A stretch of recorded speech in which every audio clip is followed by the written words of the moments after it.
Welcome to Kingdom Friends TV, where hearts are lifted and lives are touched through statements of faith and hope.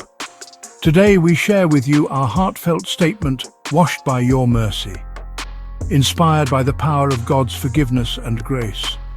Join us as we declare His mercy that washes us clean and sets us free. You need to watch this if you struggle with feeling unworthy. We all stumble, we all fall short. It's part of being human. Psalm 51 echoes with this universal truth. King David, a man after God's own heart, cries out for mercy. He acknowledges his mistakes and seeks God's forgiveness. This psalm reminds us that God's love is bigger than our mistakes. He wants to forgive, He wants to heal, He wants to restore us. When we're honest about our shortcomings, we open ourselves to God's grace. We acknowledge our need for His cleansing touch.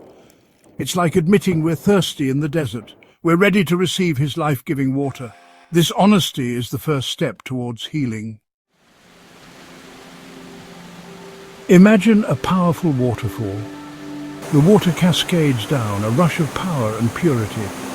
This image reminds us of God's mercy.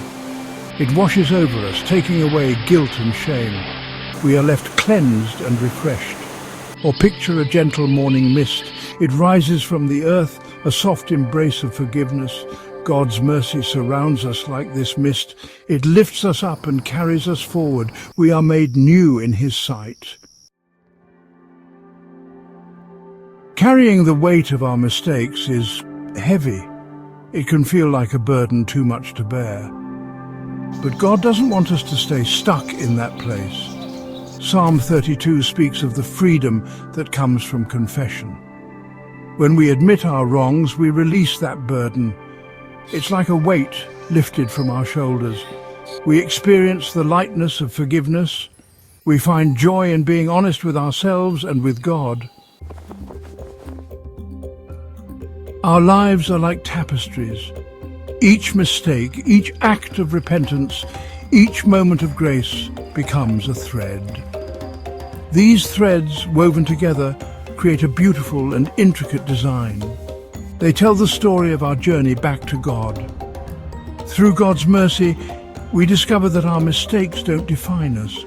They become part of our story, but they don't hold us captive. We are free to embrace the future, filled with the hope and joy of His forgiveness. Thank you for standing with us through the statement, washed by your mercy. May you carry the joy of His forgiveness and the peace of His grace wherever you go. If this statement has blessed you, please share it with your friends and family.